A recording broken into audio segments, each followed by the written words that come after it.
Welcome, everybody. My name is Dylan, and it's been a while, hasn't it? I am broadcasting to you live from Codename Entertainment's wonderful studio here in beautiful Victoria, British Columbia, Canada. It's, already feeling like autumn.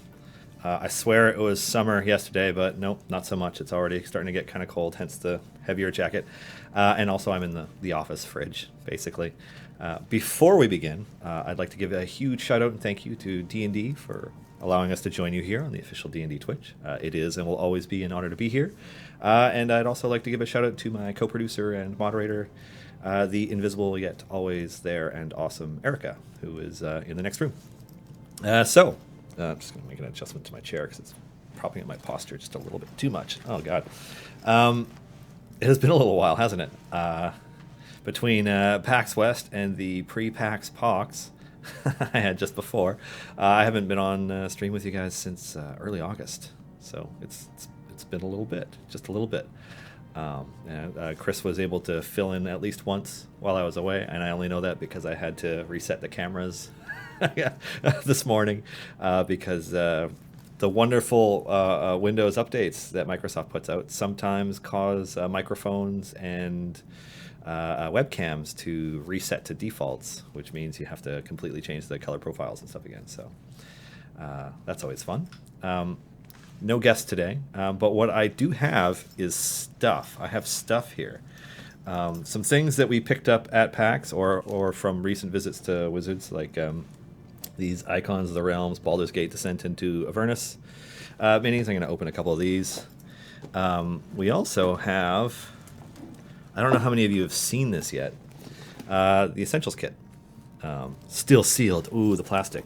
I actually brought a knife so I can open this. So I'm going to pop one of these open too to just give everybody an idea of what's in it. I'm not going to spoil everything, obviously, but it's pretty cool. Pretty stoked about that. And just generally going to get hype with everybody for Descent into Avernus stuff, because I know that that these are going to start showing up in stores next week. And it's cool. I'm not going to open this at all and show you what's inside it, because I fear for the safety of my life and being shoved into the darkest depths of Stygia if I do.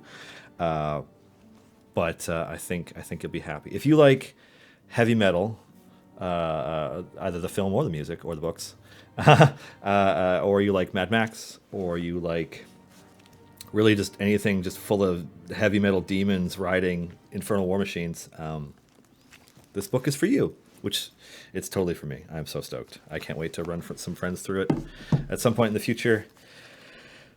But enough about that. Maybe I should switch over to the game view and so you guys can get the combination that is the real reason you came here. I'm just gonna click off that join myself on stream thing, because why would I join myself? Where am I? 448. I'm just gonna. Let's see. Oh, I have to click on the window again, right, to get the controller to work. Silly controller. There we go. I should probably put some familiars, because there's so many familiars now.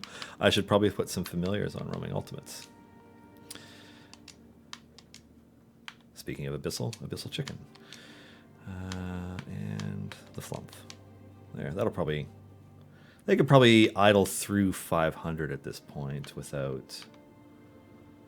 oh, I see. They're clicking, but they're not doing any damage. Plunk. And I don't want to speed it up because that'll just burn through it too quickly. How about some damage? There. Now they're just going to breeze through another bajillion areas. So yeah, we got a bunch of cool stuff. And I'm excited about it because... honestly, just because I like opening things, and opening things is rad, and I have them, and I can. So, yeah. I'm just gonna take this knife. I'm just gonna make the cuts in the plastic now, so that I can just pull these all out easier in a bit here. If you have keen eyes, you might recognize my shirt. There was a surprise announcement at PAX West, or in the lead up to PAX West, that a new fantasy streetwear brand from Anna Prosser and Nate Sharp, and I'm going to look up the artist who did their work because I've forgotten their name and I don't want to forget them because that's totally unfair.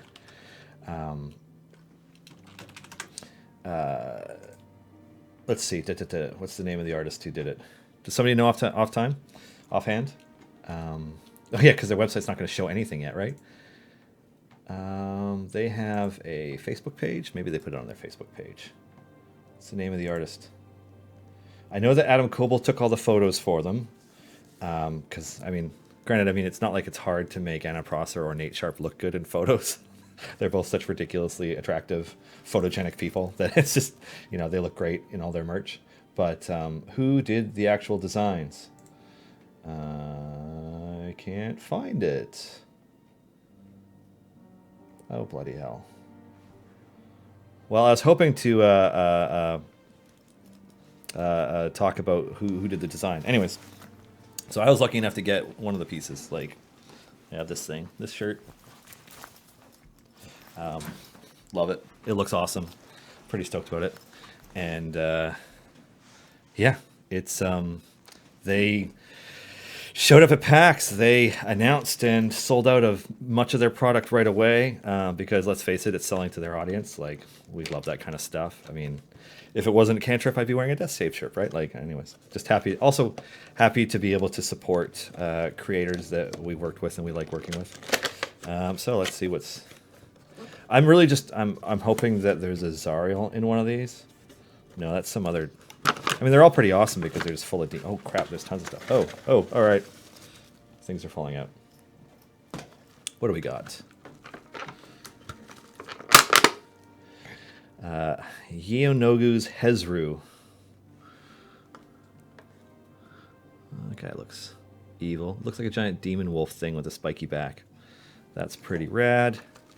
And then there's a whole bunch of plastic wrapped little ones here. What do we got?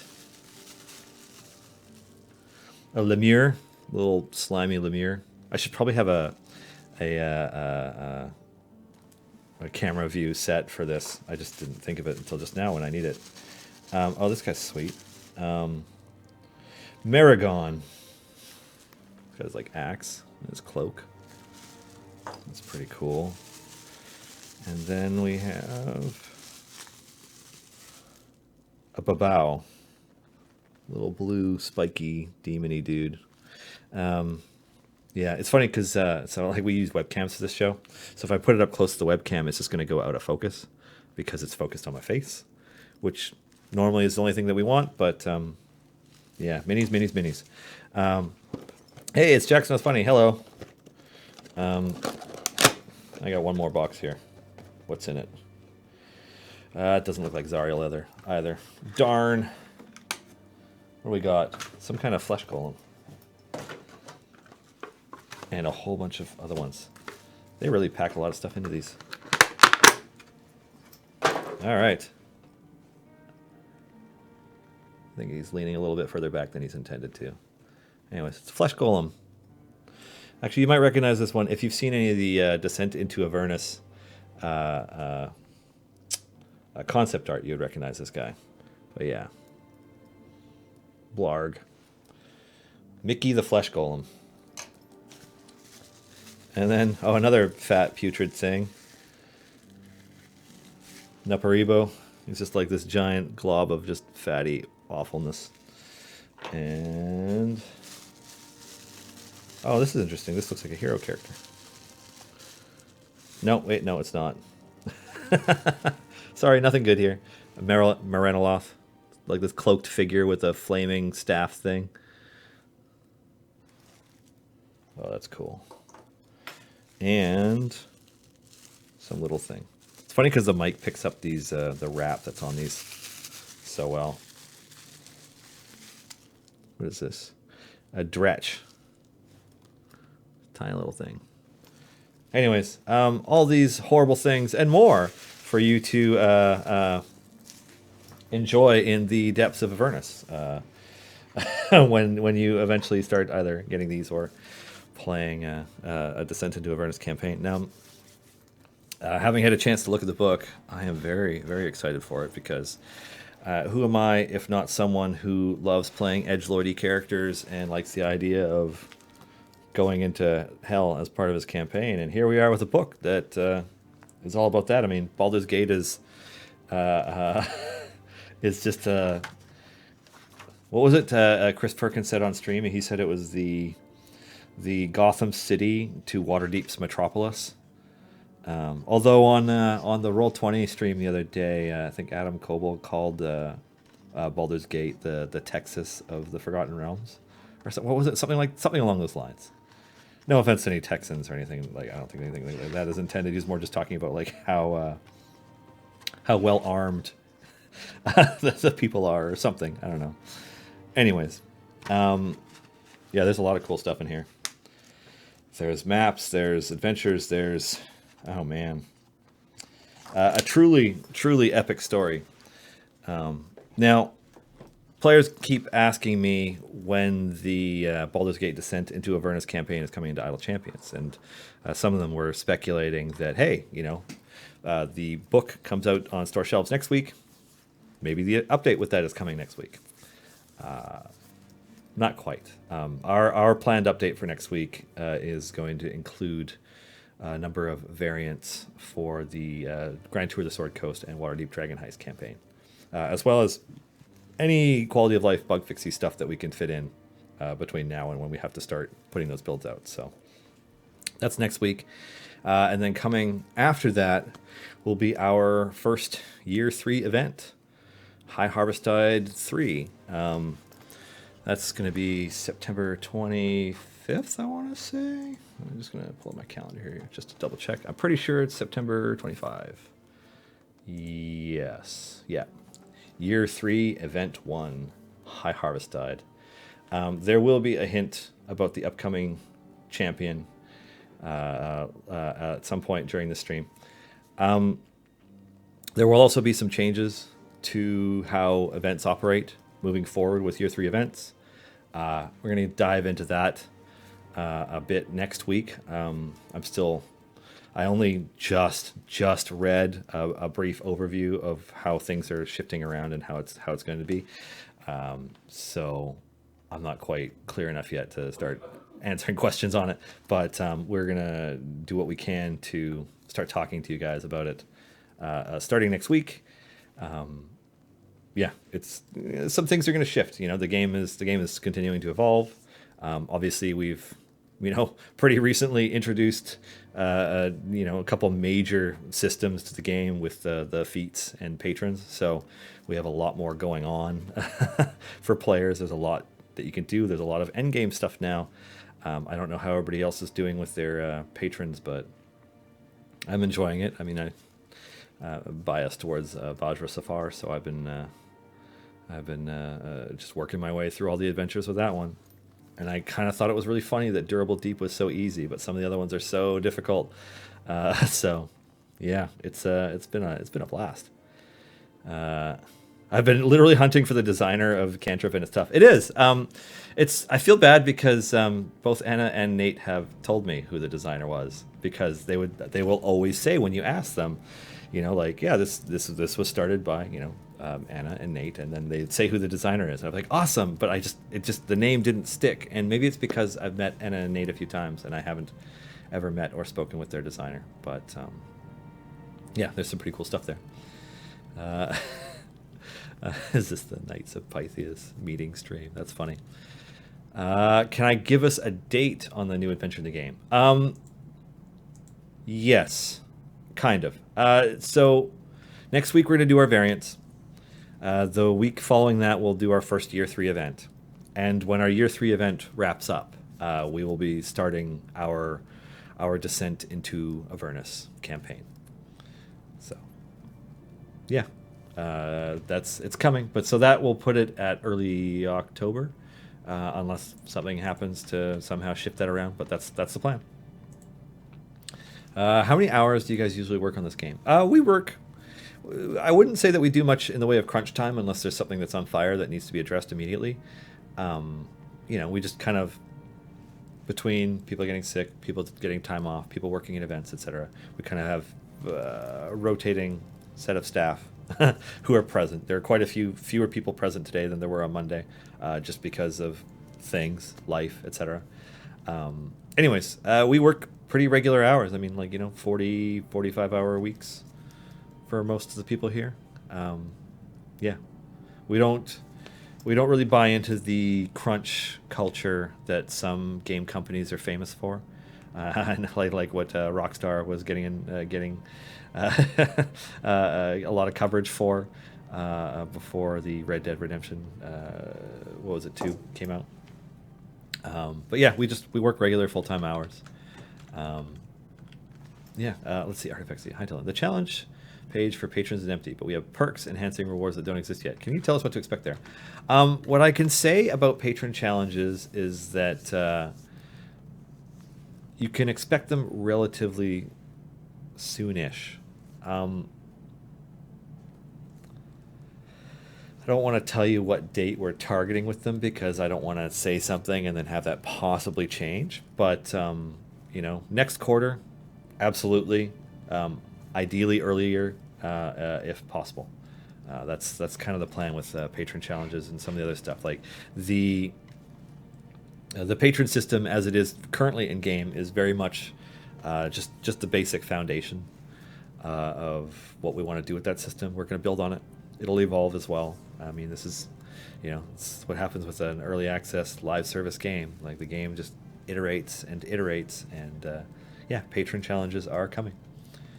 Is there any chance of making a toggle to hide Turiel's mask? All the art for Turiel seems neat to look at, but I just like looking at his mask. There probably won't be Hellish Dream. Like thematically, Scourge Azamar do not take off their masks unless there's a specific reason to do so. They're the Azamar that are, almost cracking apart with their power. They're just full of radiance. It's just not something that they really do. So like it doesn't really thematically make sense. And then the other thing is that like I suppose it's probably technically possible for us to make a version of Turiel where Turiel takes his mask off and it's just not on for the whole thing. But yeah, it's just not something that we really plan to do because he's wearing a mask. He only takes it off for his ultimate. So yeah, it's kind of an interesting thing. Is there an idiot's guide to this game? I'm a new player, most likely not playing correctly. So, I don't think I'm out of line when I say that we have a complex game. There's a lot, the basic formation strategy is pretty easy to pick up quickly, and then, really digging deep into the systems takes a lot more learning and experience and time spent with the game. The best suggestion I have is to just join us on the official Discord, which you can find at discord.gg/idlechampions. There are new player resources in there. I don't know how up-to-date they are right now because I haven't personally been paying attention to them. We have a really healthy community with awesome people in it, I think, that put out a lot of content on the forums and on the Discord that speak to how to do different things in the game, how to complete different objectives, how whichever event works, etc. And so there's those as well. So yeah. That would be my first big suggestion. And just wrapping your head around, not expecting to get everything done right away. Building up your divine favor and unlocking blessings and completing adventures and unlocking champions, all that stuff. Like it's not meant to be something that you can get done really quickly. I mean, you can if you want to, if you can afford to dump money into the game to buy a bunch of champions and gear and stuff, like you can greatly speed it up. But for the most part, it's something that you will chip away at slowly, and you will eventually start unlocking all your characters, eventually start completing all your objectives, etc. So yeah, if you're determined to be a free-to-play player, I recommend reading Mars's guide for unlocking Azaka as a free-to-play player, since Azaka is one of the major milestones in progression for the game. It's the it's the third evergreen character that is not a part of the base core champions to be added to the game, that also has equipment that shows up in gold chests. You know, the first one in the Tomb of Annihilation campaign. I guess the only one in the Tomb of Annihilation campaign right now. So yeah, do that, and that should help a lot. Bong Breath. Where do the slots under familiars come from? Slots under familiars? I'm not sure what you mean by that, Bong Breath. Wait, Zariel is in the Descent into Avernus minis? I think so. The box, I'll just lean over. The box has a Zariel on the back. So I don't know if that means that Zariel is actually in one of them, but like, oh, tilted away from the glare of the light. Zariel. Zariel in all of her hellish, formerly angelic glory. Yeah, there's a bunch of pit fiends and all kinds of cool stuff. The design of the monsters that are unique to Avernus and that are in this book is pretty awesome. I know that one of the people that we've really enjoyed working with, Max Dunbar, designed a bunch of them, designed hellish armor sets, and then yeah, this stuff just looks rad. The cover of the book was done by Tyler Jacobson. This awesome picture of Zariel flying through the sky. And I suspect Zariel is throwing that sword, not grabbing that sword, because that sword looks not demonic. And then there are Hell Riders riding nightmares with Zariel. Yeah. And if you're looking for an easy drinking game to play with Descent into Avernus, every time you say hell, take a drink, and you'll be done. Oh, on your familiar screen when you were putting them out. Oh, okay. Yeah, I'll explain that in a second. So, I have the slots here. So like these ones are player attack, and then there's 4 for roaming ultimate, and then level player attack, which is the click damage, and then I have familiars on basically every slot except Paulton. I'll put one on him anyways. Crowy, just to level him up because why not? I'm not using him, but yeah, we got lots of familiars. So you can unassign them from wherever they are up top, and then down below you can assign them to specific slots if you care about which one is where. I mean, if I'm using Evelyn in the formation, I almost always put Juniper on Evelyn because I'm a little OCD that way. So, yeah. I'll just level up Paulton really quickly because there we go. Now Paulton's max level. Anyways. Yeah, sorry, I didn't understand the nature of your question before. Alrighty, still waiting for an official Idle Champions line of miniatures. Oh, that's unlikely to ever happen, Mars. Let's see. First time joining the Twitch screen. Oh, yeah, welcome, H. Gillum. Welcome to the stream. My name is Dylan. I am often here on Thursdays between 1 and 3 talking about Idle Champions and sometimes with guests, but no guests for this week. Alrighty. Anything to speed up buying levels to all champions like the button in Crusaders? I mean, if you press and hold down on the button, Doomhammer time, you buy levels fast.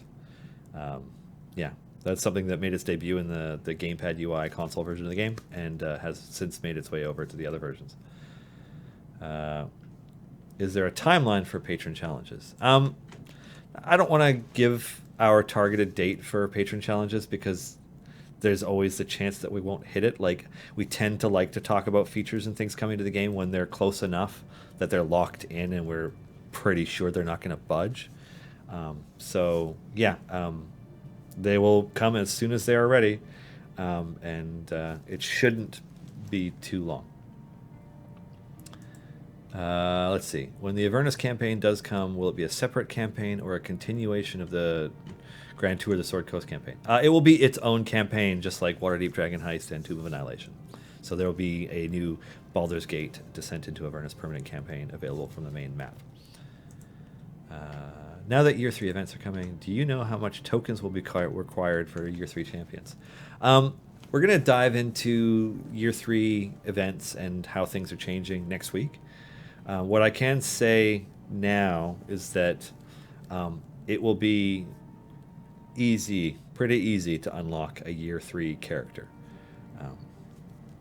Yeah, that's probably all I can say on that right Can we get a Time Gates dedicated channel on the Discord? We have quite a lot of these posts every natural time gate, and it would make it easy for people to see what choices were recommended to others recently and get help. Yeah, I can do that, Kralili.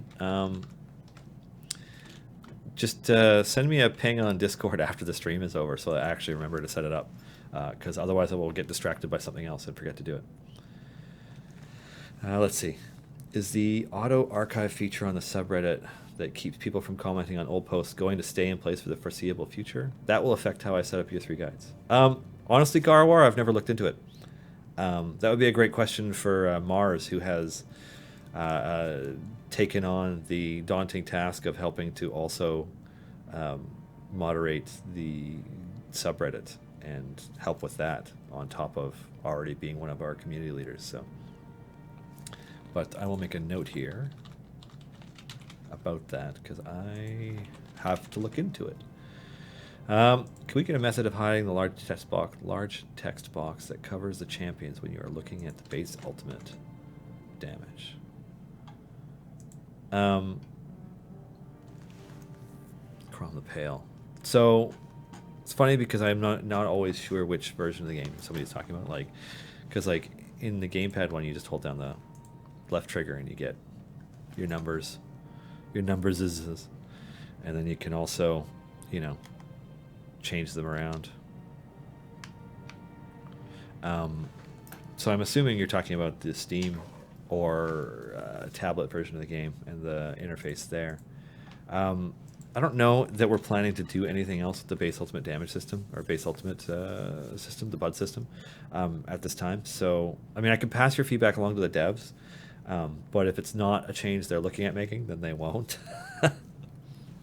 But rest assured, I do pass it along, so I'll make a note for David and see what happens. DF Player 1. I don't really use Dadius or Krond. Lack of gear mainly, but can someone explain the reasoning for Dadius' spot in this formation? He's buffing Krond. That's why. So Dadius doesn't have enough wisdom to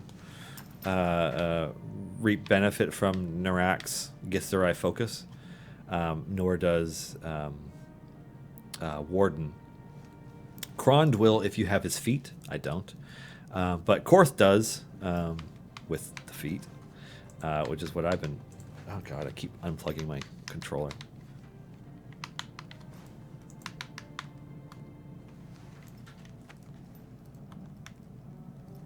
Stupid finicky Xbox controller. Oh my god.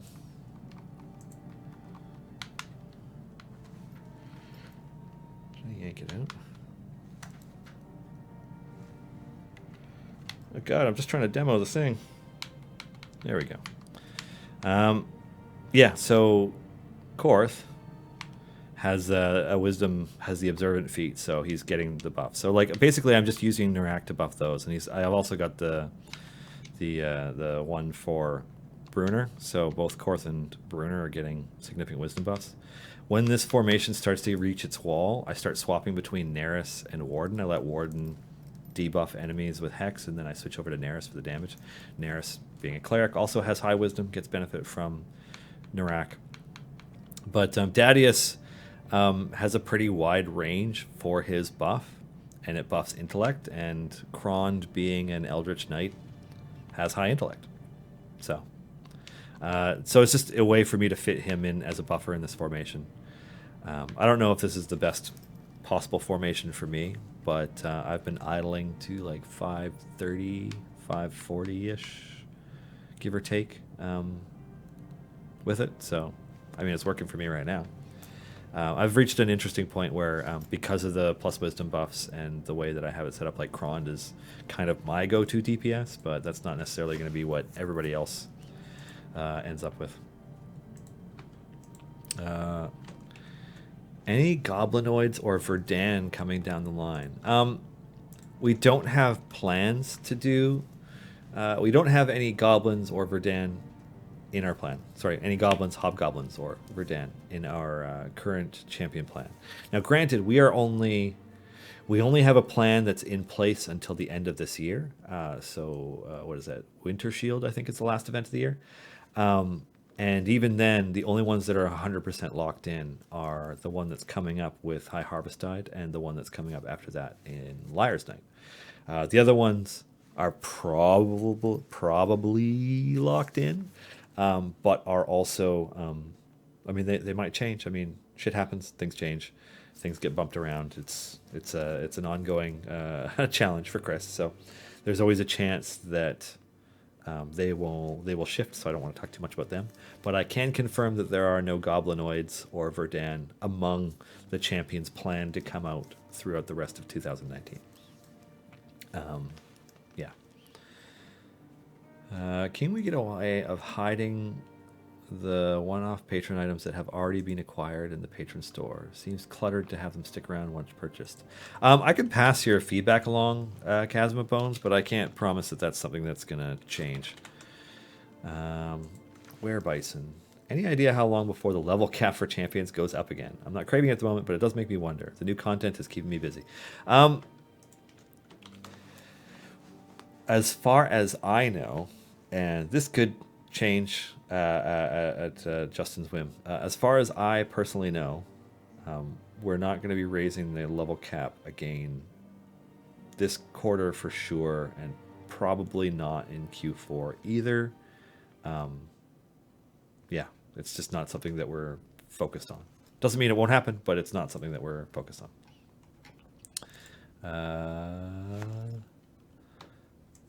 Going back to Turiel's mask, the art for him in the gamepad UI shows him as a mask off, where in the PC UI he has his mask on. Yeah, it's true. The portrait drawn for the gamepad interface has Turiel with his mask off.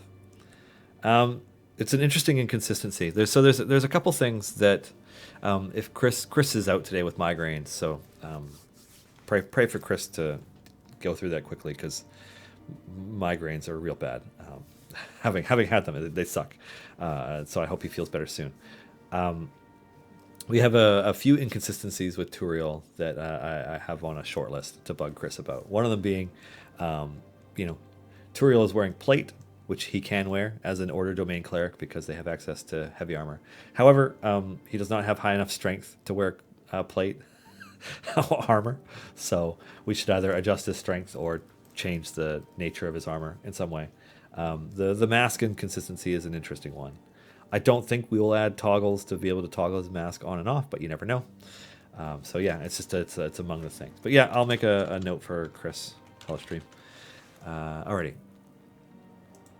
Was the solution to event champions the patron system and how you can use them to get time pieces and chests?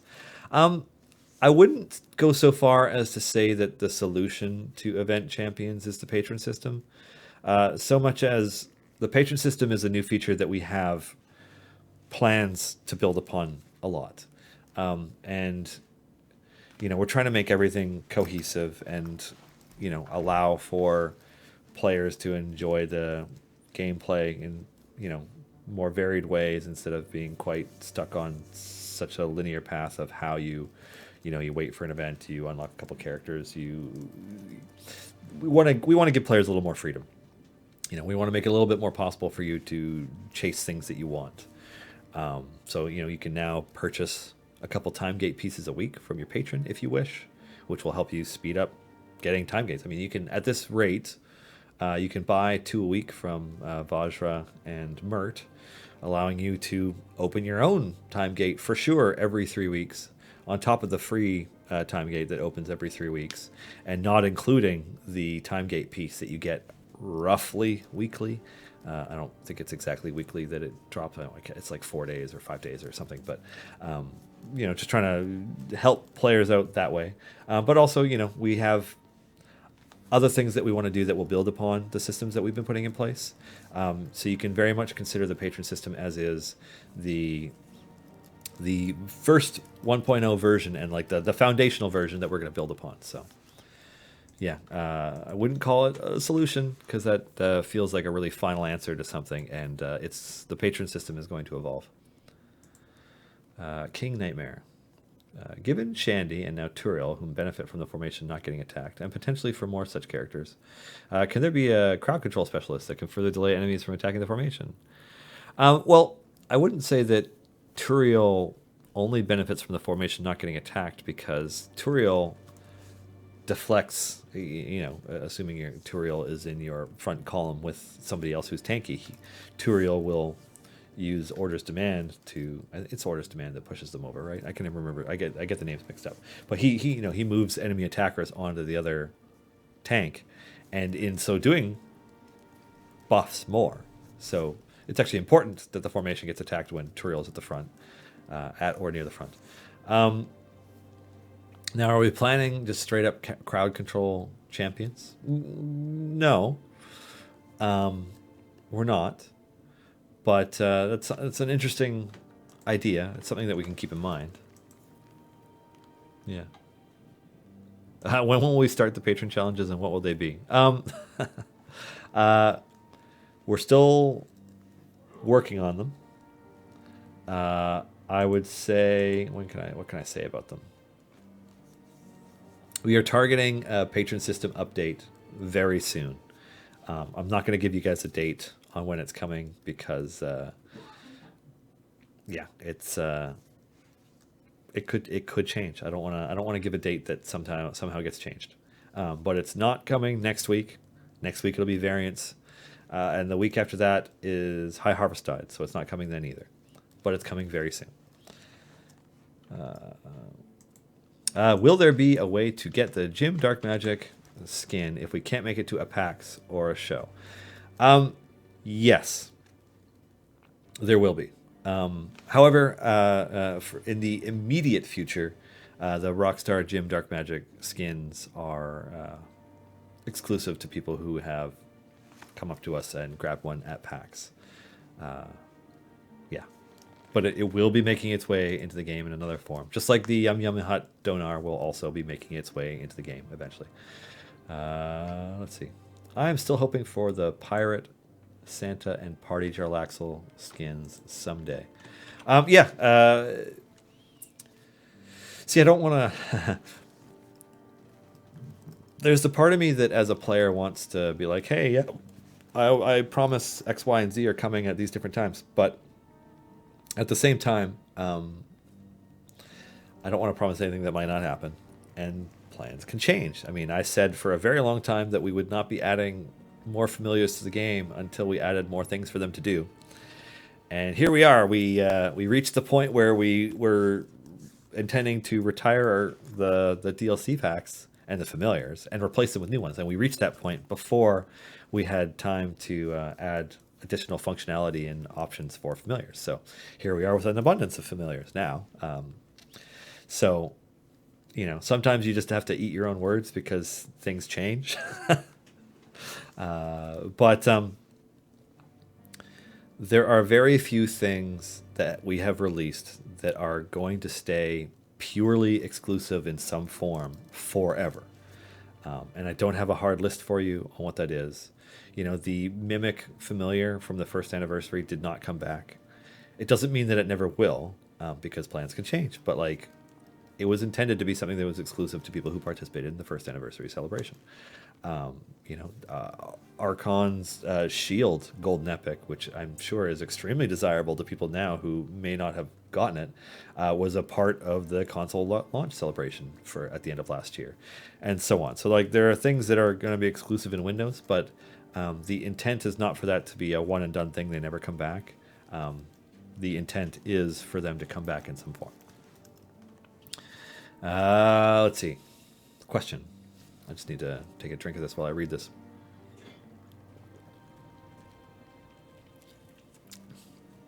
Can we get base green gem rewards based on the standard formula for completing patron variants? Plus, some of the variant rewards don't quite mesh with the degree of difficulty of that variant, like Are You Chicken, Close Escort, Lost in the Deep, and others. Too much pain, not enough profit, just because patrons are... I will pass the feedback along, Giant Dwarf. I mean, it's not really a question when it's a... that's not a question. Can we have this isn't really a question that I can answer so much as it's a feature request or a something else request, right? but I can pass your feedback along. Alrighty. Discovered this game at PAX West since playing it. Very nice games. Oh, I'm glad you're enjoying it, Kai Fluken. I'm just gonna tab back over here and see if my champions need help killing the 500 Spider Queen, because yeah. Does she have? She has her stacks of Hex on there, so I can put Neris in for the DPS boost. Pop.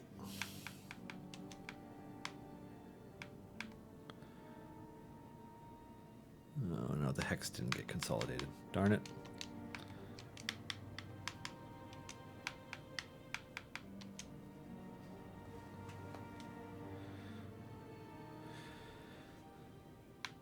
Those spiders are obnoxious. Now usually what I do here is I don't have anything on roaming ultimates so that I can turn them off and have the timers up to use them off in combinations, because otherwise I'm going to gradually get overwhelmed and killed. Oh, Iris is still on there. Darn it, Iris. Here we go.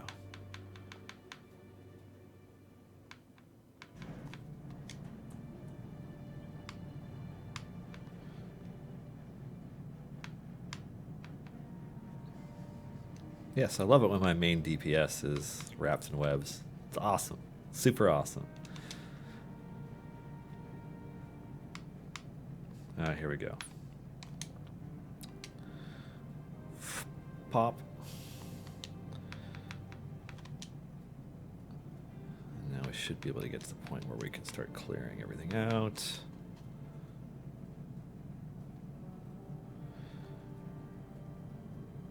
Oh, the huge queen spider is going to die before Belial. Belial? I don't know how to say that name. That drow name is insane. Oh, thank God. No more webbed characters. Just endless hordes of drow. Okay, I'm a little bit less worried about getting overwhelmed and killed now because people aren't stunned out. Oh, almost going to cast my favorite ultimate in the game currently. Well, second favorite. Plop. Machine gun. Boom.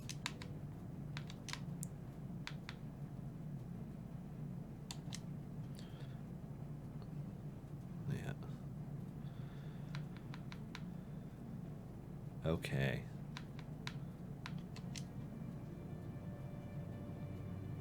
It's funny, I remember, I don't know how many of you were around when Azaka's Procession Part 2 launched, but I was one of the, I don't know how many players managed to kill a Serac and the Soulmonger at what it was 300 or whatever it was the weekend it came out, but that was hard.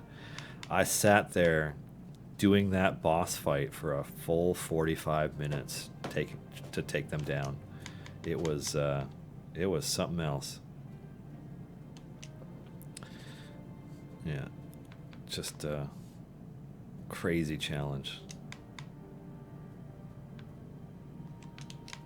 It's funny, you kind of just build up, and then Hunger of Hadar is such a wonderful ultimate. I'm so glad it turned out the way that it did. We've been getting requests from players for a really long time about some kind of something that would help them deal with archers, and this is what we came up with. Was a very powerful ultimate that pulls everything into one spot and hits it for damage. And yeah, we're pretty happy with that. All right, maybe I'll put Neris back in for a bit so we can get those extra hard hits in. It's funny because even though my static DPS number skyrockets having Neris in the formation, Warden's debuff is so profoundly valuable. Yeah. Alrighty, let's kill this bloody drow. I don't really like casting magic missile barrage when there aren't tons of enemies, because even though it shoots a few extra bullets, it doesn't. Yeah, I guess it's still awesome.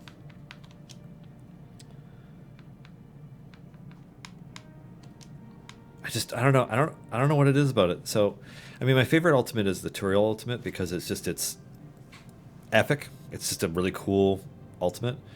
But there's something profoundly satisfying about Dadius firing like a level 10,000 magic missile that just smokes everything with a magic missile. I just love it. Ah, here we go. Empty the quiver should finish her off. Boom. And that's 500.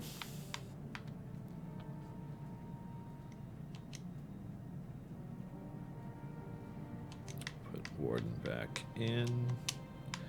Let this idle a little further. Okay, sorry. I didn't mean to like totally focus on the game for too long. I just wanted to make sure that I actually got past it. Because I should be able to get to, another 20, 30 areas at least. Alrighty. The coloring sheets are good enough for me. I worked in the Take This AFK room at PAX East, and it was so nice seeing folks relax and color some familiar faces. Hey, thank you. Yeah. It's funny. Our art style translates into coloring sheets pretty well, but it still takes some work from our artists to turn them into coloring sheets.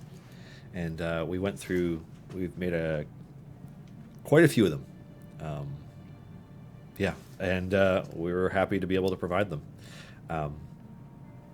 It's just something that we like to do. And thank you also, Star Boots, for helping with Take This as AFK rooms. I don't know how many of you know. I'm sure many if you're watching the show, but I don't know how many of you are aware that we partnered with Take This last year and this year to help support AFK rooms at PAX events.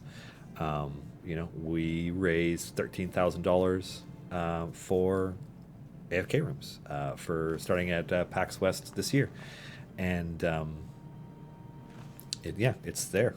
We're just excited to be able to participate in it. It's a worthy cause. We're happy with it. This year we got to work with the awesome Amy Falcone, of the C team. Want to Take This as ambassadors to do Vizier the Stellar's J, which you can still buy in game, but it was all the net proceeds up until the 27th of August that all went towards AFK room. So yeah, that was 13K. We were really excited about it, and it was a fun thing to be able to help out with and contribute to. General Biava, will Descent into Avernus link to Baldur's Gate 3? That is a great question for Larian Studios. I have no idea. I think that in one of the interviews, Sven said something about how the Baldur's Gate 3 game distinctly takes place after the events of Descent into Avernus. But beyond that, I can't say. I have no idea.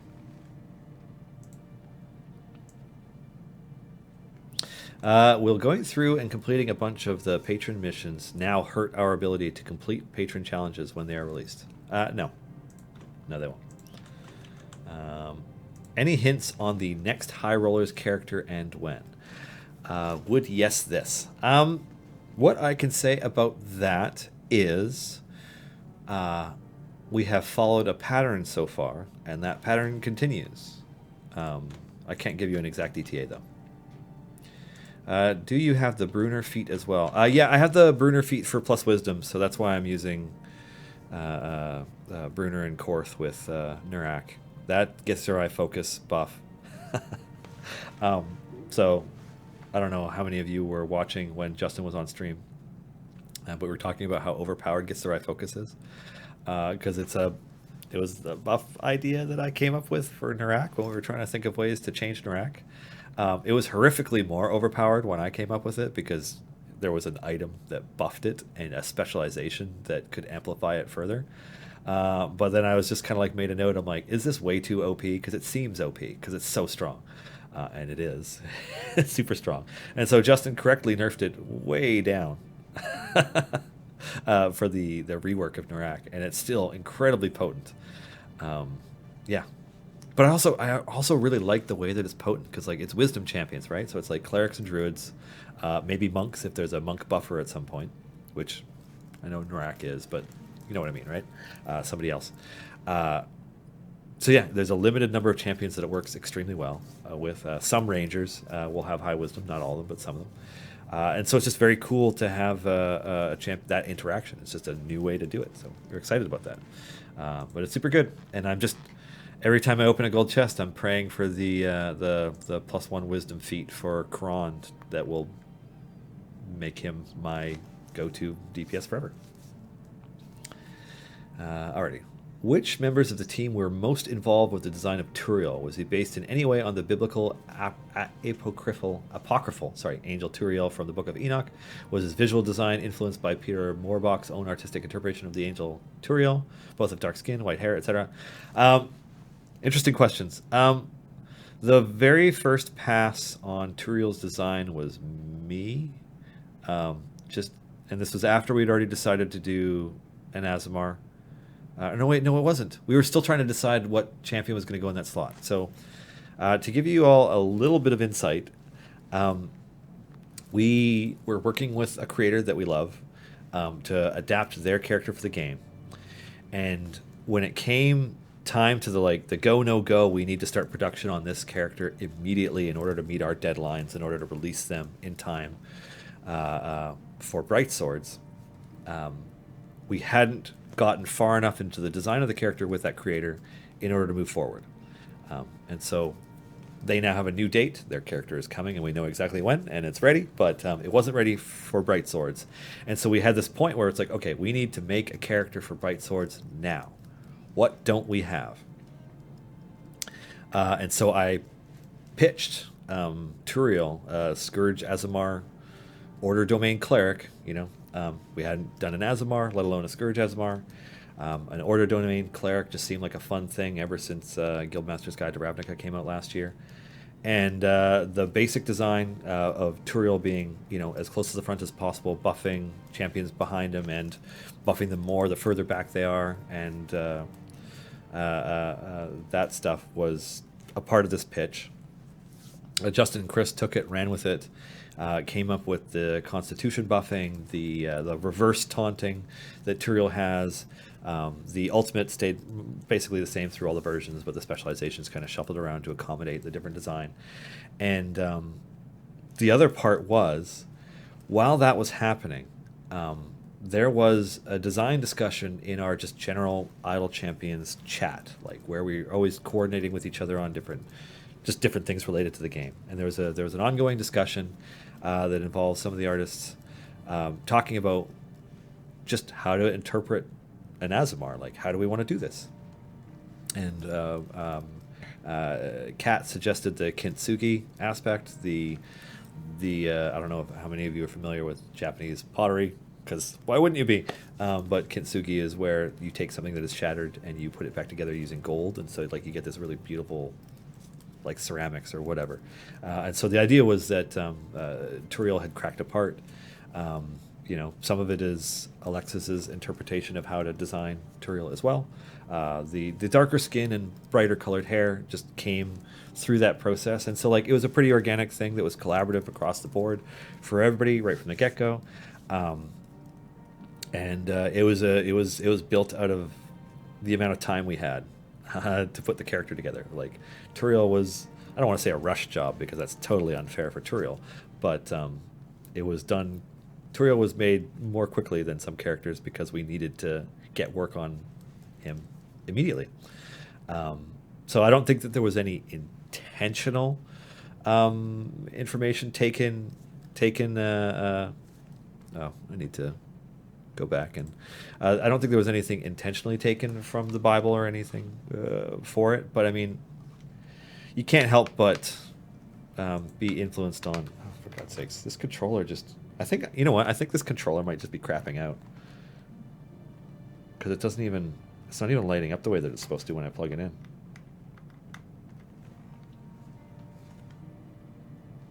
Yeah, it's. I think this controller is dying. Oh, or the cheap, the cheap plug that we have it for it is. Anyways, what do we got here? So he's got those tags. Probably die really quickly once I put Neris in, right? And then spurt alt. Plunk. Boom. There he goes. Yeah, I'm just going to put some familiars back on roaming ultimates. Iris. Abyssal Chicken. Flump. Now, I prefer having Warden in there. Warden's my jam. Anyways, yeah, so Turiel was, is a collaborative effort. Usually we spend weeks designing and making characters like that. Turiel was just the first name that came to mind with the first design pass for the character. Um, you know, it could have changed, but yeah, it was. We were just pretty happy with it. So yeah, visual design being influenced by artists or the biblical stuff is coincidental. But I mean, at the same time, like Turiel is just such an angelic sounding name. People in the office were mostly thinking of Tyrael from the Diablo series while we were doing it. Is there a reason you have Caddy so far in the front? It's the spot that Caddy can fit into this formation. Caddy also doesn't have high enough wisdom to benefit from Norak, so whether Caddy is in the Warden spot or not doesn't matter. Spurt needs to be close enough to Krond. Bruner needs to be in the same row. Korth needs to be adjacent to Kron for this formation to work. Dadius needs to be within that number of spots. So it's just the spot that's left for Caddy Bree. Yeah, normally you have her at the back, but not this time. Let's see. I had the bad luck of being away during the Year 2 event. Will some of those rewards be available for free in any way, or will they be cash shop items in the future? That's a great question. I don't have an answer for you, Cranrook. We don't have a definitive timeline for that kind of stuff. That isn't to say that it won't pop up again, but yeah, I don't have any information on it to give you. So anything I said would just be me making stuff up. I don't want to make stuff up. I keep confusing the Ultimate Bar familiar Abyssal Chicken with the Abyssal Chicken enemies. Yeah, fair enough, hey? Yeah. Are there any plans to make the PC UI look as cool as the gamepad one? So it's something we've talked about. It's not something that's in our production schedule because overhauling a UI is an extremely time-consuming process. We could probably, I'm sure somebody could even quantify it in terms of how many dollars it takes to overhaul a UI, even for a game, game that is part of a company as small as ours, because it takes a number of people months to do. It really does. It's an involved process. Now that being said, we have talked about it. There is a desire on our end to at some point take the lessons that we learned with the gamepad UI and take some of that fantastic new portrait art and some other stuff and kind of take it and just improve on the UI that's in the mouse and keyboard version of the game, the tablet version of the game. But I don't have an ETA for it because it's not in our production calendar. So yeah, someday, basically, we would love to someday. Whether or not it happens, I don't know, but we would love to someday. Kabrinsky268, could you tell me what the champions are going to get the weekend buff?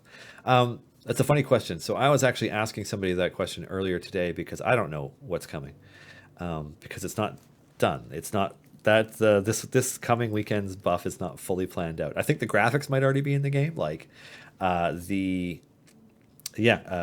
know that it's a weekend buff and promo focused on Shandy. But beyond Shandy, I don't know. I don't have any idea who else is going to be in it. Yeah, so it'll be a Shandy weekend with some kind of Shandy item, but yeah, that's all I know. Do the stats actually do anything besides working to classify for certain buffs like Hitch? So if you're asking if the ability scores impact, like, say, how much damage a character does, like high dexterity for a ranged character, it doesn't. Ability scores don't have that kind of impact on the game. What they do is they dictate eligibility for different formation abilities and buffs, and they also dictate eligibility for different adventures and variants. So they have quite a significant impact on gameplay in that way. But what they don't do is increase or decrease the amount of damage a champion can do. So yeah, they don't really help in that way. Thunder Remix. Are there plans for more evil champions? No good at all is quite hard if your evil champions don't have high gear levels and epics. Visions of Strahd for Vaja is also pretty impossible right now, as I was only able to complete it with click damage and E41 favor while grinding gold at 10 times speed per hours. Will there be more evil champions? Yes.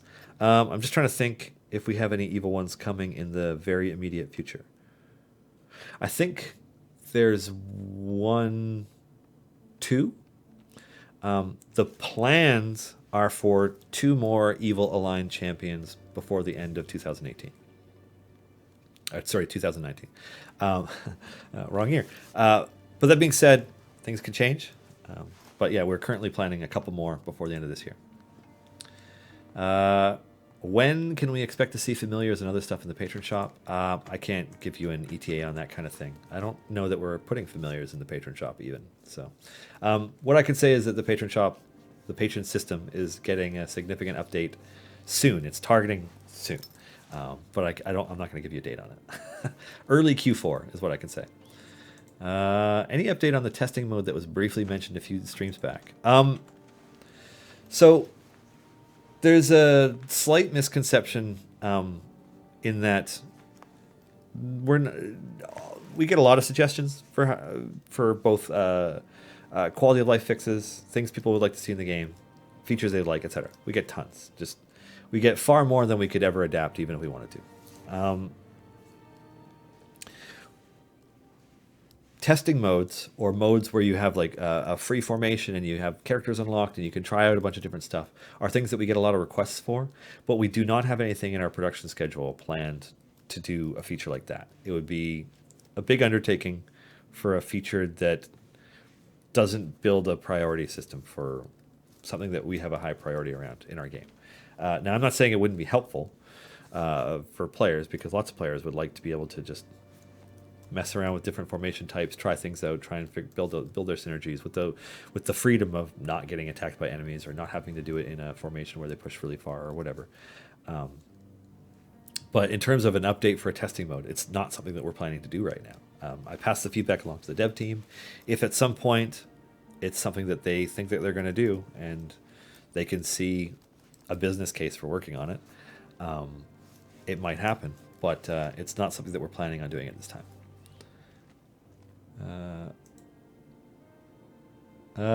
Weekly, what are the weekend boss questions with no mention of a show with nerdy ass voice actors playing Dungeons and Dragons, or any questions about champions from there? Yeah, you know what? Usually that question does come towards the end of the stream, doesn't it? Yeah, as far as I know, there's a show about nerdy ass voice actors playing Dungeons and Dragons coming up at 7 o'clock p.m. Pacific on this Twitch and on others. And usually there's a show with the amazing Kate Welch coming on at 3 p.m. Pacific on Thursdays as well, called Welch's Game Juice.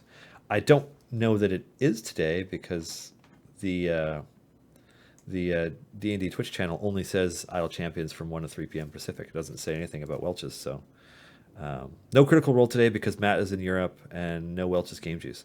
Oh, well, that's that. It's just me. I am this channel today. But at least there's an overlay for Dragon Friends, and you can see how tumultuous a game Friezo is having on that show. Sorry, I don't know that show at all. I just know that Friezo has 11 of 39 hit points, and that's not great. That tends to be a bad thing. Yeah. So yeah, Matt is in Europe. Well, good for them. I mean, they deserve breaks. God, I mean, they play D&D more consistently than a lot of people. Refresh if you don't want to see it anymore. Oh, that's fine. DC Lazer. I only have I have a window open with the D&D Twitch muted, just to make sure that things are broadcasting properly. It's there. He's there for a con. Oh, cool. Okay. Yeah. Alrighty. Feybinder. Dylan, I've been playing for a long time now. Awesome, thank you. And my non-base champions have much better gear than the special champions, despite buying chests constantly. Can these champions get a long-term boost, please, to keep up with the base champions that get benefits from regular chests? So there's a couple aspects to that. Now we do have in our production schedule planned. This is planned, which means it might change, but a planned date for the second half of the Year 1 Champion Balance Update, which is one way that event champions get retuning to make them more relevant for, the game at that state. So yeah, there's going to be champion balance updates. There is an element of power creep as well. Like as characters come out, a character coming out today with 0 gear and 0 item levels is probably going to be in some ways more powerful than a character that came out in the alpha with equivalent gear. Because the idea is that yes, you are constantly getting equipment and item levels for your base and then core / evergreen champions, whereas event champions, like you don't steadily open stuff for them, so it's not happening the same way. So that's part of it, and there is retunings. Like if we see something that's really far off, we'd like to address it, but when we address it is open to some variability just because of the nature of how much time it takes to reworks and updates and tweaking. Like it's a time-consuming process. There's really only one person in our office who can do it, and he's real busy. So, yeah. Evil Sales Associate. Question: is the next character a CNE creation, a character from a D&D book, or a streamer's character? The champion coming to the game with High Harvest Tide 3 is from a Forgotten Realms novel. Aogain 10. When the new champion comes out, will there be blessings at the start of it? Or when the new campaign comes out, will there be blessings at the start of it, or do we have to wait? That is a great question that I have no idea. I don't have an answer to that. Yeah, I just straight up do not know. How close are we to leaving early access? That's also a great question. I don't know. That is a question that only Justin can really answer. I know that previously he had mentioned on stream that he wanted Idle Champions to be closer to what he would consider feature complete. Like the bulk of the major features that we want to add to the game would all be done before leaving early access. And so I don't know if for him that is where we are yet. Yeah. Let's see. Hellastream. Yesterday you were talking about a champion that never saw the light of day, Vaesen Kale, or Vaesen Kale. Is there any chance of him ever seeing an entry to the game? He seems interesting. We're not planning to. We have I don't usually address anything that's even remotely data mining related, but I did answer this question once already. So, people who like to mine our game for stuff have found a number of things that are there that have been there since alpha. One of them is an incomplete drawing of a version of Vaesen Kale for Idle Champions. I don't actually know which pronunciation is proper for him because I've never looked it up. And so he's very much half drawn. Like it's not complete. Ultimately, we did not choose to go through with making them into a character. Now, that doesn't mean that they never will show up, but it also doesn't mean that they will. Like, it's certainly not on our priorities list now. We have a number of characters that we have in various stages of development, and he's not one of them.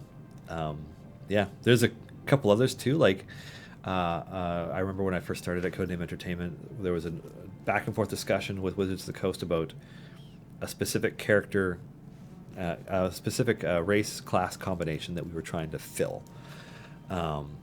And so we started drawing that character, and then they ended up getting replaced with Dadius the Scarlet, who also fit that, race class combination. So we're like, oh, okay. And so there's a sketch of that character in our art assets, probably not even in the game files, that is never going to go anywhere. At least it's not planned to. So I mean, it's just the nature of making games. Sometimes you start working on stuff and it just doesn't make it. Yeah. Are there going to be more uses for familiars? Yes, damn it. Eventually. We were hoping to be able to build features to further improve the functionality and use of familiars before we added more to the game.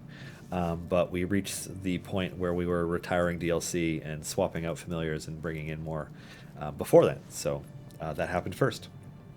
But yeah, it was not intended to be that way. It's just that's how it played out. Alrighty.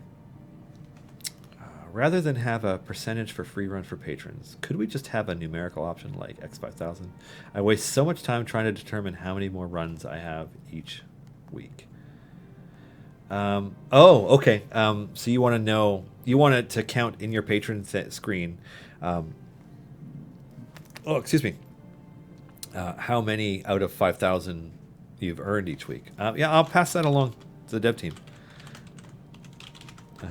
That makes sense to me. I don't know if that aligns with their vision of what to do with it, but yeah. Let's see. I just joined, so I don't know if somebody's asked this already. Will we get more stat feats to complement some heroes for patrons? For example, a +1 Constitution for Jarlaxle. What I can say about feats is that we're very happy with the basic aspect of what we've added to the game. We didn't dive too deeply into radical changes in champion behavior or anything for our first round of feats for all the champions. Obviously, we have plans to eventually introduce more epic feats and some feats that are available through other means. Promotions. There was the Celeste feat that was part of the second anniversary celebration. There are other ways. Will there be more stat-based ones? Probably, yes. But will there be specific ones that would allow you basically every version of will there be enough stat ones to make it so that everybody who isn't already available for Hitch's friendly buff or somebody else's specific buff, will there be enough feats added so that everybody gets all those things? Probably not. Our intent is not to make it so that all combinations are compatible with everybody all the time and all champions are available for different patron challenges and so on. We're not intending to do that. But will there be more? Yes, absolutely. Will there be more stat ones? Yes. Are there any chance that Azamar will get folded into Ashara's exotic specialization of Firbolg, Tiefling, and Dragonborn? We're not currently planning to Giant Dwarf. There's always a chance that we will add more bond races for Ashara at some point, but it's not something that we're looking at right now. But yeah, who knows? Let's see. Let's see how this formation is doing.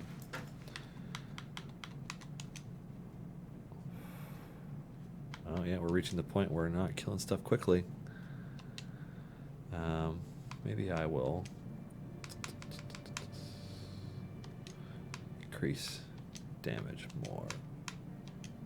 There we go. That'll speed it up for a little while. Alright, can you show how many perks we have completed at each level? For example, question mark at 85. So we can see how many we need for the next level at a glance. I could pass your suggestion along, Ixie, or Izzy, but I can't guarantee that it's something that's going to happen. When can we get the new coloring pages? That is a great question. What I know about coloring pages is that Clive is currently building a dedicated page on our website to host them. I don't have an ETA on it, but I know that it is something that is on his to-do list as we speak. He is unfortunately out of the office today. He has a sick family to take care of. So he's like Chris. Pray for them to get better quickly. For one of the patrons, it could be laundry mode, aka no gear, just pure character synergy, baby. I like the way you're thinking, Giant Dwarf. That's ruthless, and I'm going to pass that along to Justin, and he'll probably cackle maniacally and then implement it. So you're welcome, people who are going to find that super hard. Just a thought, not sure I speak for anybody else, but estimates like early Q4 are more than good enough as an answer to the pesky when questions that tend to come up, especially when accompanied by the things may change disclaimer. Of course, folks do like to latch onto that sort of thing and take it as gospel, so it's more risky than soon or when it's done. Yeah, so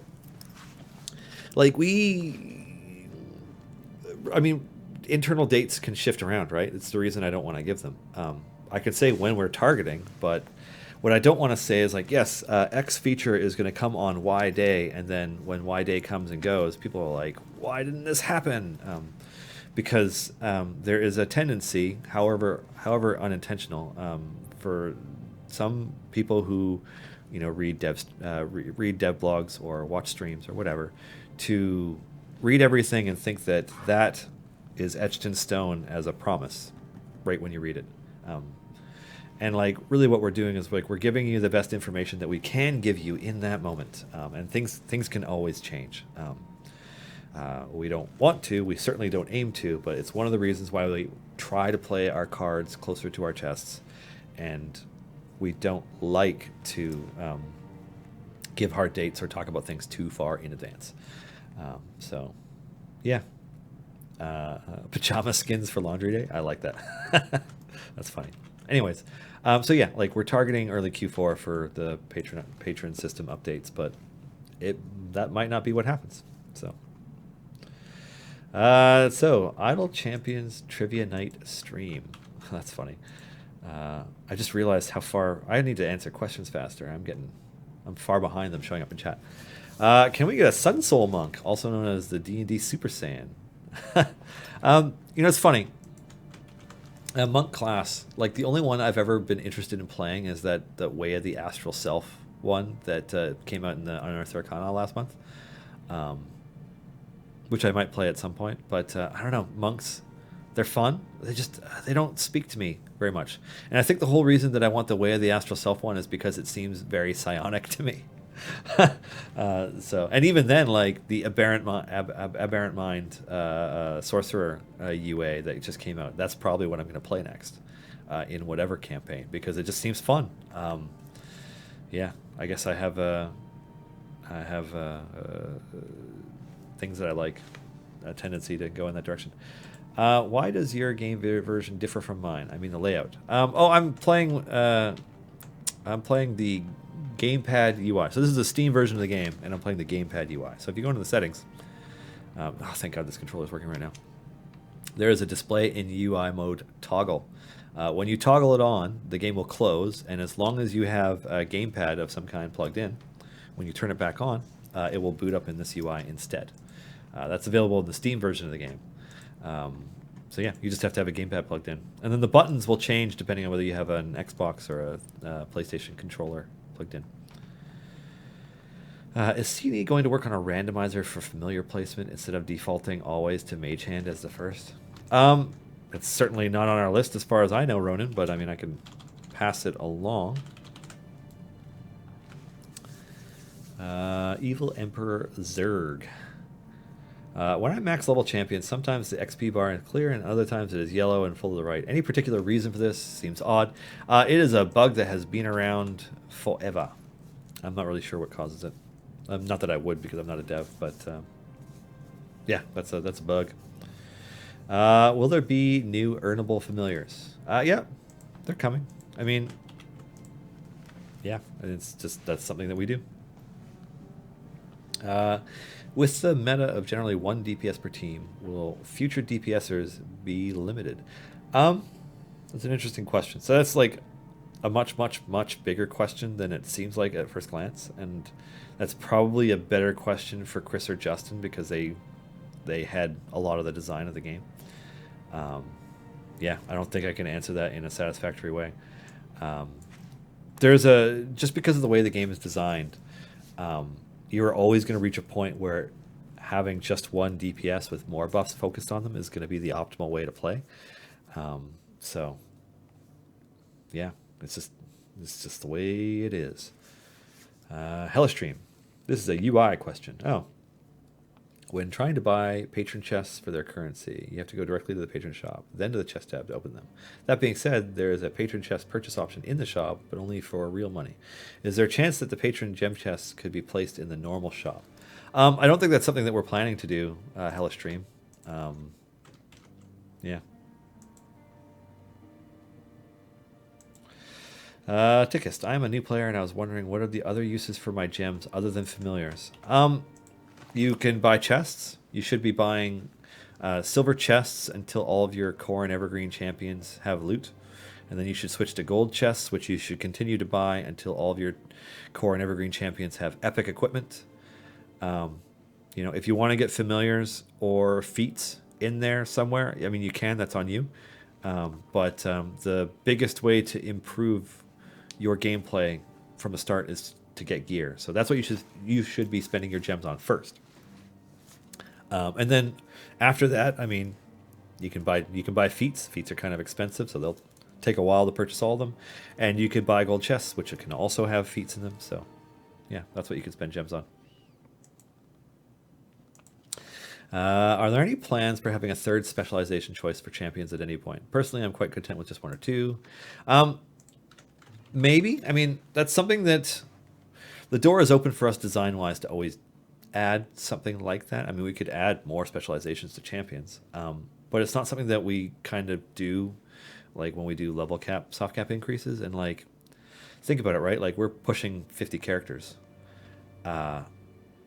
Going back and coming up with a unique new specialization for every champion that matters and feels like a choice that you're making in terms of gameplay, not just a single choice optimization, but like a choice between the two. For that many characters is a monumental challenge. Yeah. How many champions does C&E plan on putting in per slot? That's a great question. I don't know. We're not planning on adding slots past 12 yet. Doesn't mean we won't, but not yet. Let's see. Yeah. Oh.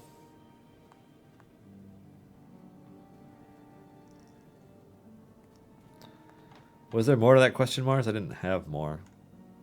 I only caught what I caught.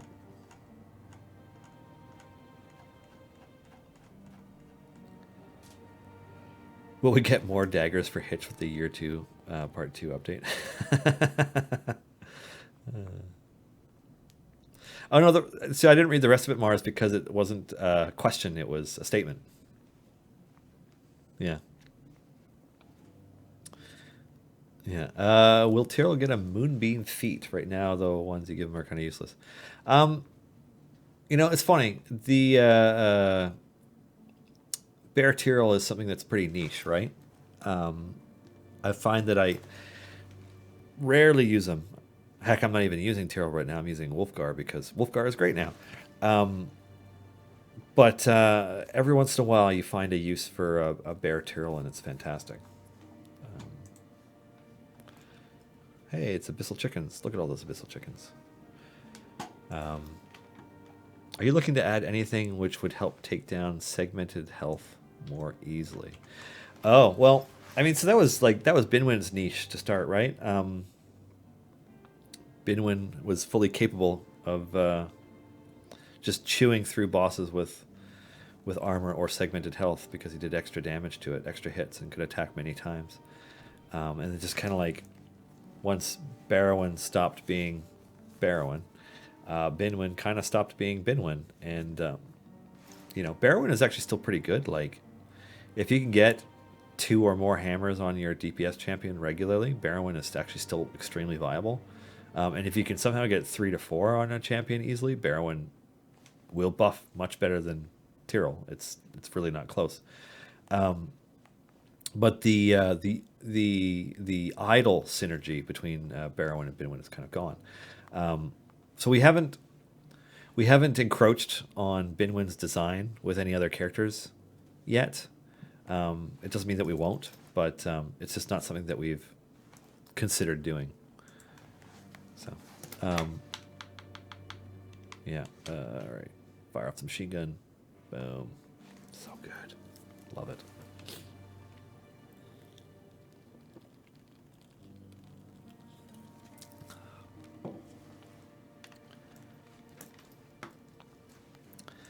Okay, let's see. Could a champion theoretically switch bench slots in the future as part of a rebalance? Theoretically, it could happen. I don't think it's likely to, but theoretically it could. Spark Sign.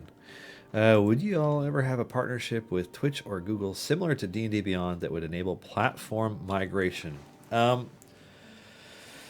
Probably not,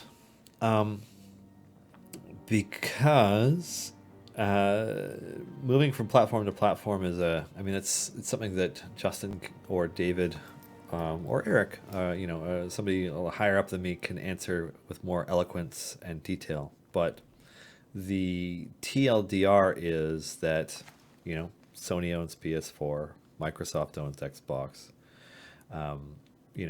Android is owned by Google. Oh, excuse me. And then iOS is owned by Apple. Uh, Steam is owned by Valve, and so we have all these mega corporations. Some of the biggest corporations in the world. They all have different license agreements. They don't necessarily play nice with each other.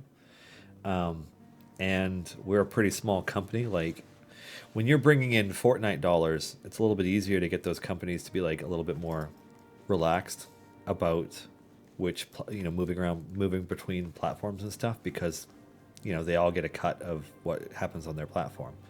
But otherwise, they tend to consider users their users. So yeah, it's not something that we're planning on doing. Yeah, sorry, Sparksign. Alrighty, specialization. Dritz's AoE or not specialization would be nice for Bruner. At least I'd like it. Good to know. Abhorrent.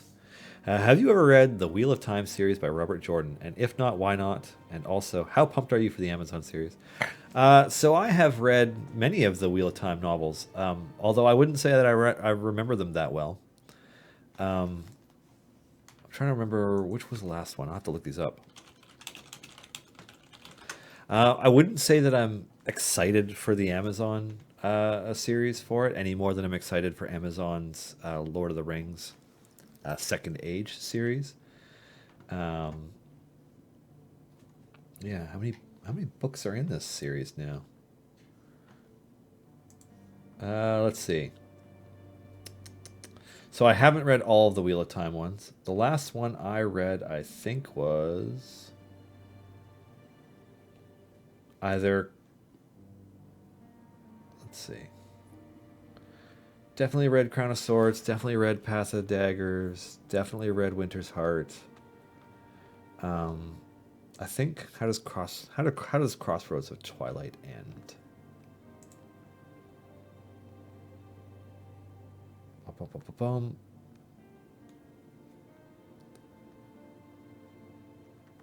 The last, so I can say this, and I apologies if I'm spoiling anything, but like these books did come out 20 years ago. The last Wheel of Time novel I read was the one where Rand al'Thor and Nynaeve cleansed the male half of the Source. And I personally found them a bit of a slog. I found that Robert Jordan's books just went on and on. I don't know, not for me. Just too much detail. Now, from what I've seen, the casting for the series on Amazon is fantastic. And Amazon has been putting their money. I mean, not that they don't have like all the money in the world pretty much at this point, but they've been putting their money to good use with the content they've been creating. I really, really enjoyed The Boys, which was a pretty great adaptation of the Garth Ennis comic book series, but also like worthy in its own right. I am profoundly excited for Amazon continuing The Expanse, which is, the best science fiction show on television in the last few decades. One of the best of all time, and one of the best science fiction novel series of all time, too. I just finished Tiamat's Wrath earlier this week. And, oh man, the fact that Amazon has already renewed, has already purchased Season 4 and renewed for Season 5 makes me very happy, because I don't know if any of you have read the Expanse novel series, but Book 5 has an event that we are going to see on the big screen, and holy shit. Yeah, I'm getting distracted. Anyways, so I've read a whole bunch of the Wheel of Time series by Robert Jordan, yeah, I found them a bit of a slog. Let's see, Krizakan. Is Chris Perkins secretly a Sneblin? I don't know. I'd say that Chris Perkins is some sort of deity, most likely. I don't know. Let's see. Have you considered friendships, where two champions used frequently together or with a lore connection might gain bonuses when adjacent? Um, we have considered things like that, team synergies or synergies based on characters who know each other, and like that didn't end up coming together. It more came, it more just evolved into how we use affiliations. Like the Companions of Paul have a pretty strong group affiliation. The C team also has a pretty strong group affiliation. There may be more of them down the line, but it's not something that we want to take too far, because our worry with a system like that is that if we make some buffs too good, players will feel like they have to use specific combinations of characters. And it is very much our preference. Just need to scratch my ear. It is very much our preference to have choice, have options for players. So, we're pretty wary of things like affiliations or the idea of friendships, like specific characters having synergy specifically together. The feats in the champion page is kind of clunky. We'll see an be doing a more optimized tab to handle all the feats, so you don't have to switch to a champion to change them. That is a great question, and it is a bit of feedback we've had a number of times, and that I continue to pass along to the team. I don't know that we will, but it's good feedback. Let's see. How has Jim Dark Magic been on the Acquisitions Incorporated show for 10 years and is not associated with Acquisitions Incorporated? Would y'all ever put character sources? So character sources is something that we would like to add when we do at some point do some sort of champion background update.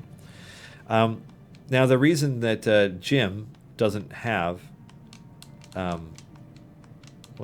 keep going past him accidentally, an affiliation, whoops, is because there aren't any members of the Acquisitions Incorporated A team in the game. That's it.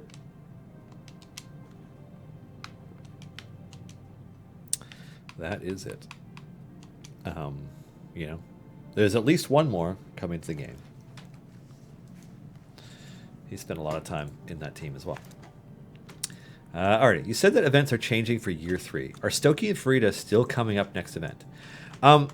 Yes, Stokey and Farida will still be part of High Harvesttide, but the new champion for High Harvesttide will be the focus of the event.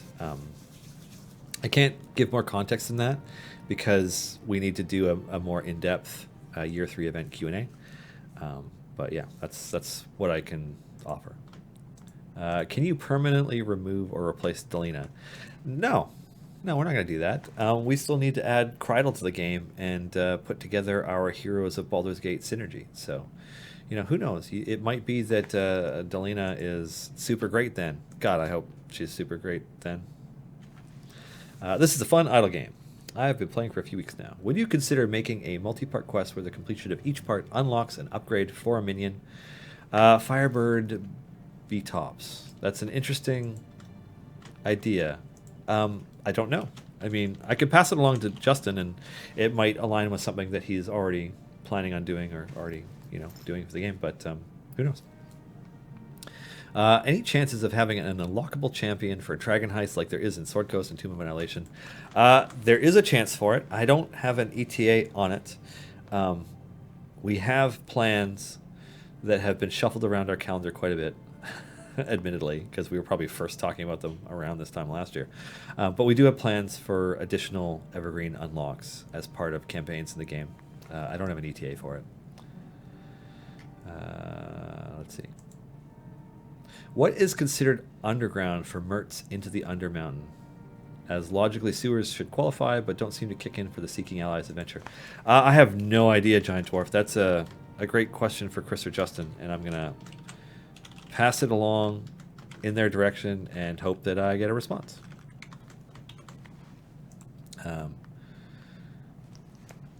Will there be an adjustment to the High Harvesttide Area 50 boss so that the Area 20 Feast of the Moon boss isn't a hard wall for newbies? Oh, that's a great point, Ray Cool. That's something that came up last year. I will pass it along, and hopefully It's been accounted for in their plans for year 3. I don't know if it has, but hopefully it has.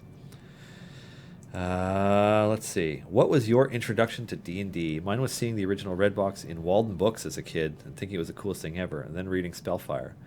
Wow, that's a huge question. Give me a second. I need to like make sure that I'm remembering all of it before I start telling the story.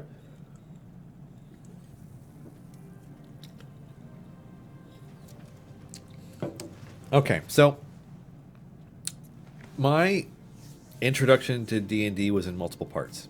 The first time I ever played a TRPG was Shadowrun when I was like 6 or 7 years old, and I kind of had fun, but it wasn't the kind of game I was into at that time. So, it didn't really click.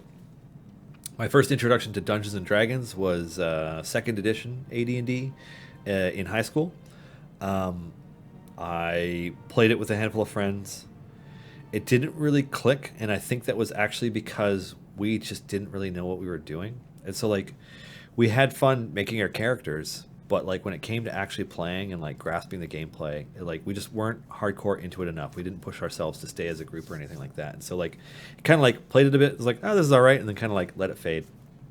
I mean, we were huge nerds, but we just played tons of video games and other stuff, right? So D&D didn't really come up for me again, and I didn't truly get introduced to it until like we're at the age where everybody's in university, right? So I was probably in my early 20s or late teens, and my roommates played, and I played with them, and one of them I still play with actually, and we had a great time. It was so much more fun.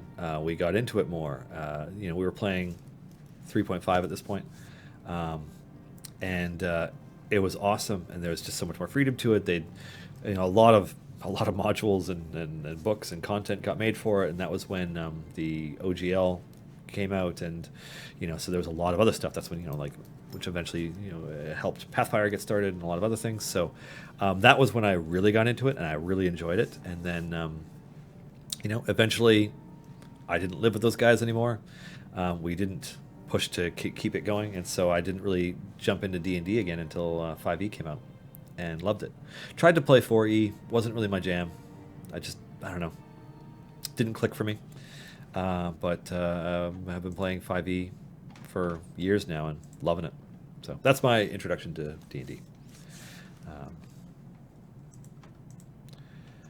Any chance of Atad Yelloweyes as a hero? I don't know. I don't even know who Atad Yelloweyes is. But I'll pass it along to Chris. I'm gonna Google that in another window.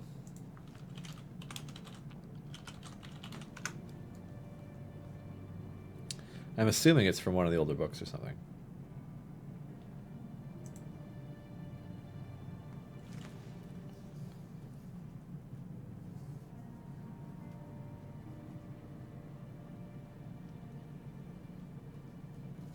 Huh. Yeah, I don't know who that is. A UNT. I do like UNT. I'm playing a UNT in our Office Curse of Strahd campaign, which we played for the first time in forever today. Just getting back into the character. Anyways, I like UNT because they're OP.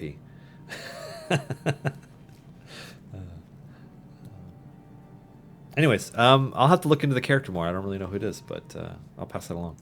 Does Minsk's favorite enemy ability modify the base damage for the group? It seems like my base DPS gets updated, but then my running DPS shows up as much lower. It gets taken into account, yeah.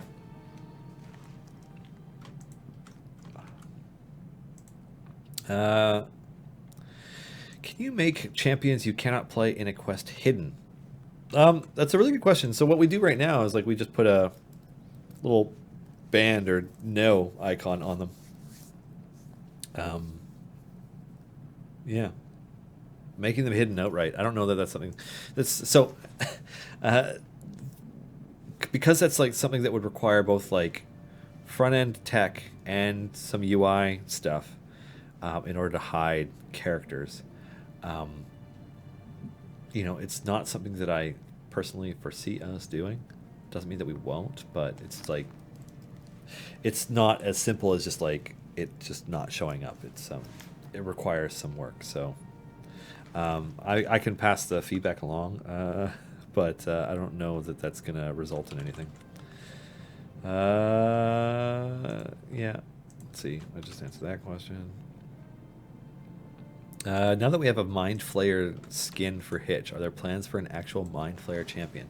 I have a hard time picturing an Illithid ever working with your party. I mean, Illithids are Illithids, right? They're not good.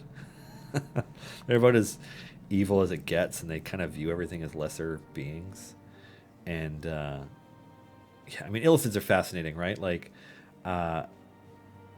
they're truly iconic when it comes to D&D villains. I mean, not a lot of octopus-faced monsters in fiction, outside Lovecraftian stuff, and Illithids are awesome.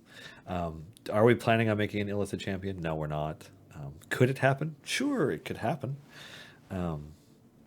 But yeah, but they control your group for you. Yeah, you put an Illithid champion in, then you no longer have control of moving your formation around. You only they do whatever they feel like. That would be funny. Yeah. Can we get a recommended reading list based on the characters in game? I haven't read any sources and don't know where to start. Wow. Well, the Companions of the Hall are from R.A. Salvatore's. They started with the Crystal Shard in like 1988. It's also the start of the Dritz novels. So that's the Companions of the Hall. There's a bunch of characters that are original characters created by us for the game. There's a few that are from board games, like Dadius the Scarlet is from one of the D&D board games. Spurt was a improv guest character on Critical Role at one point, so there's a single episode that Spurt is in for 20 minutes. Who else is there? There's a number of other shows on there. There's Acquisitions Incorporated, the C Team, and Acquisitions Incorporated, which are both shows that you can watch live, and podcasts that have been around for like 11, 12 years now. There is, what else is there? Yeah, there's a number of live shows. And High Rollers, which is a UK-based D&D show that airs, I want to say, on Sunday afternoons our time or Sunday morning our time. But anyways, you can watch them at High Rollers DND. They're great. Mark is one of my favorite DMs. And what else? And then Ed Greenwood has published a ton of Forgotten Realms novels, although the characters from Ed's novels are not predominantly in the game because they tend to be characters that have been around for a while. And if you start with Homeland, it's the Dritz show. Yeah, it is. I always suggest the Crystal Shard. Now, more recently in the Forgotten Realms, there are... well, I guess actually the more recent ones are R.A. Salvatore's new novels, but before that there was a newish Forgotten Realms series done by Aaron M. Evans, the Brimstone Angels saga that stars Farida and Havilar and their adopted father, which I haven't personally read, but Aaron Evans is awesome, and people I know who have read the books really like them. So there's those. There are comics that the Heroes of Baldur's Gate are in that are done by Jim Zub, and some of them are done by Max Dunbar as the artist, but some of them aren't. But he did the initial design on them. So Jim Zub writes a whole bunch of Heroes of Baldur's Gate. Like one of them is Shadows of the Vampire. I have a copy of that right here, trade paperback. They're pretty cool. It tends to be this group of a couple rogues, a sorcerer, a cleric, and a ranger who is more of a fighter than ranger, bumbling their way through adventures. And there's a new Descent into Baldur's Gate series from that. I forget what it's called exactly, coming out soon. So, yeah. And then we also have a few characters that are from the other video games. So we have Birdsong, which is in Tales from Candlekeep, Tomb of Annihilation, and we have a couple characters from Baldur's Gate, or the Neverwinter, Deacon, Scalesinger, other video games. So our characters are kind of from all over. I would almost recommend reading the Forgotten Realms wiki. I mean, it's unofficial, so I don't know that it's purely canonical. but it has a lot of this stuff. So if you want to dig through there, you can find out who a lot of these characters are through that. So, did I answer your question at all, Stanji, or is that just me rambling for 5 minutes? Evilmint. Is there a chance we might see a Forgotten Realm / Ravenloft character like Jander Sunstar, the elven vampire? I would love an undead in the party. You know, we yeah, it's funny. We almost added a vampire character recently. There's always a chance. I don't know that we will, but there's always a chance. Can we get a save formation for familiars? Yeah, that's one of the things that we're planning to include in an update for the familiar system. We just we didn't get to that, so we didn't do it yet. But it's coming, hopefully sooner. So, anyways, one of the things that D&D put out last year was this really fun card game called Dungeon Mayhem, and I mean it's not everybody's cup of tea, because not everything is everybody's cup of tea. I mean, our game is not every gamer's cup of tea, but I thought it was a lot of fun. Like I played a dozen matches with Scott Kurtz and Chris Dupuis during our Extra Life stream last year, and Wild Angel 61, you are this week's winner for the person to ask that question first. So anyways, Dungeon Mayhem has an expansion. I can't remember if this is coming out now or if it's already out, but they're adding 2 more characters to Dungeon Mayhem, and I'm sure it's just a coincidence that timing with the recent announcement of Baldur's Gate 3 being worked on is the 2 characters in Dungeon Mayhem that are being added are Jaheira, a druid from Baldur's Gate games, and Minsk, also from the Baldur's Gate games. I'm just going to pop this open so you guys can see these cards and get an idea of what they are.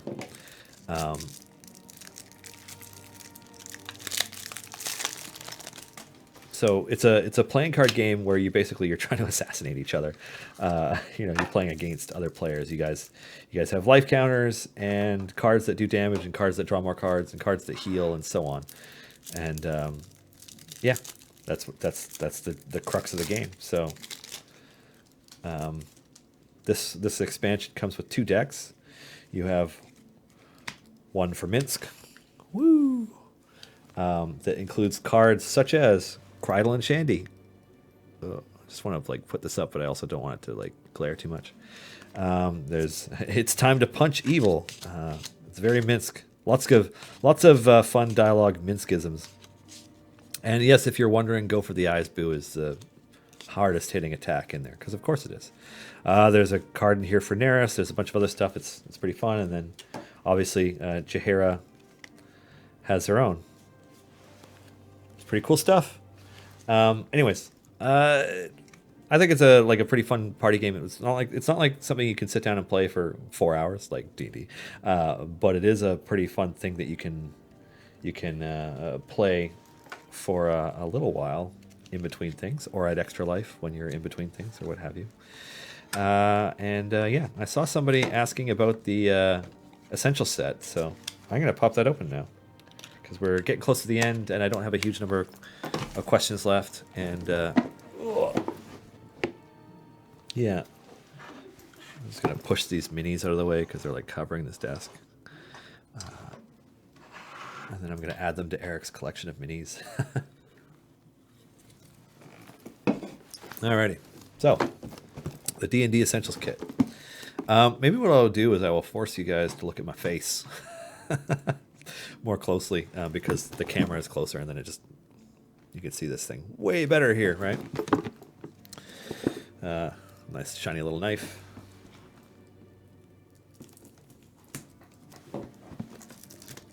Now, it says on the box for 2 to 6 players, and you're like, whoa, D&D for 2 players? That maketh no sense. Who plays D&D with just 2 players?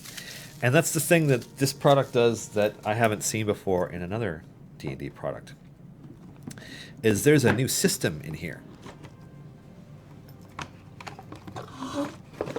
Ooh, the smell of the wonderful calming smell of freshly printed things and chemicals that you get from opening it. So you get a D&D set of dice, and the reason I call it a D&D set is because it's got one of each die, but it's also got 4 D6s. They are red, transparent with white numbers.